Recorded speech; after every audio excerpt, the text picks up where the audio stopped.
നേന്ത്രപ്പഴം വെച്ചിട്ടുള്ളൊരു സ്നാക്സിൻ്റെ റെസിപ്പിയാണ്. പാനിലേക്ക് ഒരു സ്പൂണ് നെയ്യ് ഒഴിച്ച് കൊടുക്കുക. ഇത് ചൂടായി വരുന്ന സമയത്ത് കാഷ്യൂനട്ട് ഇട്ട് കൊടുക്കുക. ഇതൊന്ന് ഇളക്കി ഇതിൻ്റെ കളർ മാറി വരുന്ന സമയത്ത് ഉണക്കമുന്തിരി ഇട്ട് നല്ലതുപോലെ ഒന്ന് ഇളക്കി കൊടുക്കുക. ഇതൊന്ന് വീർത്ത് വരുന്ന സമയത്ത് ചിരവി വെച്ച തേങ്ങ ഇട്ട് കൊടുക്കുക. ഇതൊന്ന് നല്ലതുപോലെ ഒന്ന് ഇളക്കി കൊടുക്കുക. പഞ്ചസാരയും ഏലക്കാപ്പൊടിയും ചേർത്ത് നല്ലതുപോലെ ഒന്ന് മിക്സ് ചെയ്ത് കൊടുക്കുക. ഇനി ഇതൊന്ന് മാറ്റി വെക്കാം. ഒരു ബൗളിലേക്ക് 2 കോഴിമുട്ട ഇട്ട് കൊടുക്കുക. 2 സ്പൂണ് മൈദ ചേർത്ത് കൊടുക്കുക. 2 സ്പൂണ് പഞ്ചസാര ചേർത്ത് കൊടുക്കുക.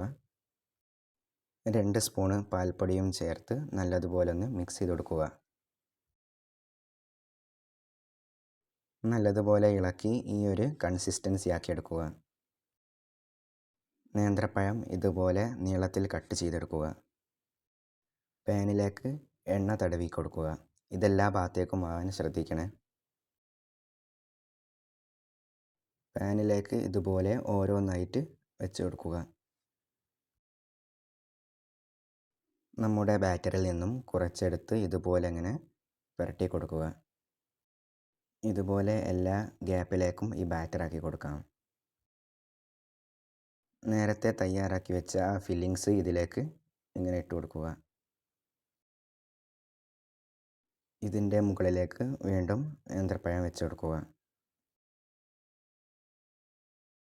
ആ ബാറ്റർ ഇതിലേക്ക് ഒഴിച്ചു കൊടുക്കുക. ഇതെല്ലാ ഭാഗത്തേക്കും ആക്കിയിട്ട് ആ ഗ്യാപ്പൊക്കെ ഒന്ന് അടയ്ക്കാം.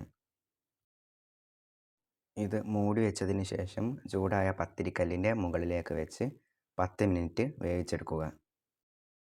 ഇനി 5 മിനിറ്റ് വേവിച്ചെടുക്കുക.